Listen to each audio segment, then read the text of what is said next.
Welcome back to the Capital Financial Planners channel. And my name is Austin Costello. Today, we're going to be talking about something a little bit different than our typical topics on the channel. Normally we're diving into the nitty gritty of federal benefits, or we're covering retirement planning strategies. But today, we'll be talking about finding purpose in retirement. This is actually something that comes up all the time in our meetings with federal retirees and employees that are nearing retirement. And it's this idea of finding a new purpose once your days aren't filled with work, right? For some of us, we're actually lucky enough for our work to be our passion. Others, maybe it wasn't your passion, but it was something that filled up your days, right? And now that you're going to have this free time, it's like, man, how am I going to spend all this time? How am I going to find enough things to bring me joy during this next 20, 30, 40 years of your life, right? So the first thing that we want to do is stop and just reflect on what is it that we really want from retirement. Retirement's more, it's not about just hitting this goal date where we're going to stop working and then we're going to sit around on the couch all day because we're so tired from work for the last 40 years, right? I've seen people try that. I can tell you they don't wind up very happy. We really, when we look at our human nature, even when we're retired from working, we want to feel useful, and we want to feel like we're good at something, right? And when we have these conversations with people, it's interesting to look at this Japanese philosophy called Ikigai. This is a word that they have in Japanese culture, and it's an idea about how to quantify your life's work, or what to look for in your life's work. And the criteria for this is finding something that you're good at, something that the world needs, something that gives you meaning, and something that you love, and looking for something at the intersection of each of those four criteria, and that would be your Ikigai. Okay, and some of us, when we're working, we're lucky enough to have something similar to this, right? We're good at it, we like it, it provides value to the world, it gives us meaning. But for many of us, we have to find this outside of work.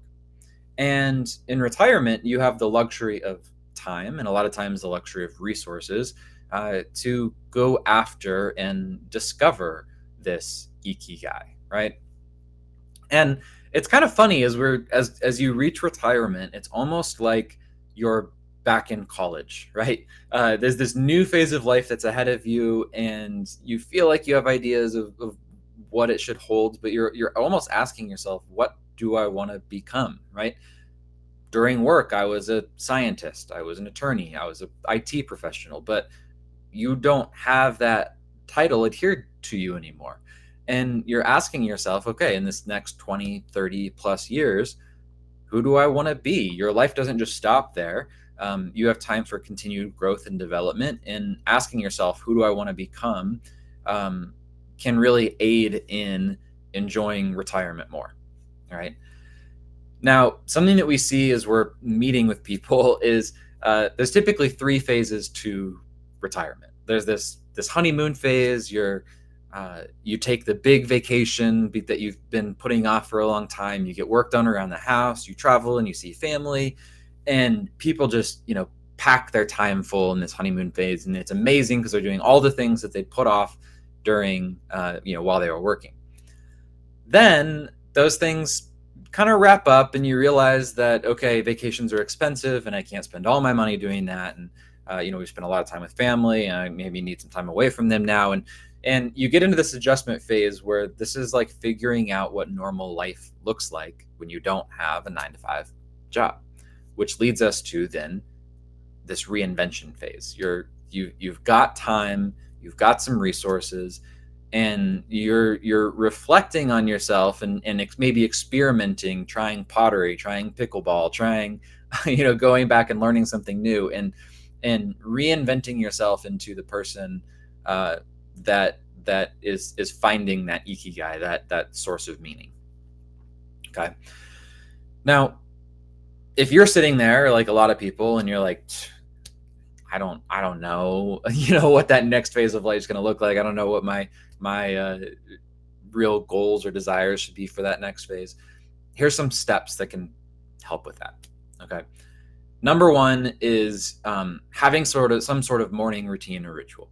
Okay. You wake up, do something that's going to make you feel like you've accomplished something for the day, right? Is that going to be walking, meditation, journaling, having some sort of ritual or routine that gets you out of bed and moving is one of the more important things that you can do to start building towards that happy, intentional life, right? Building in some sort of creative time, something to work out your brain, right? Whether it's creative or you're learning something new. Study after study shows that that's important to our health and well-being going forward. And then the next two here, physical activity and social connections, are from my perspective, what I see as being the most impactful to happiness in retirement, right? If you don't have any physical activity baked into your day, you might have a good couple of years of retirement, but your health is going to start deteriorating. And that's going to lead to some unhappiness down the road. Then we have the social connections, right? If I had to sum up one thing that was the most important for people going into retirement, what's going to lead to happiness in retirement, it's connection and community. Okay. Who do you want to stay connected to? What communities do you want to support or join? Where can you be contributing your time? Study after study, looking at communities around the world, the happiest people, not just in retirement, but when they're working as well, are the happiest people are people with strong, developed communities. Okay. When retiring, start thinking very quickly about what communities you want to be a part of and contribute to.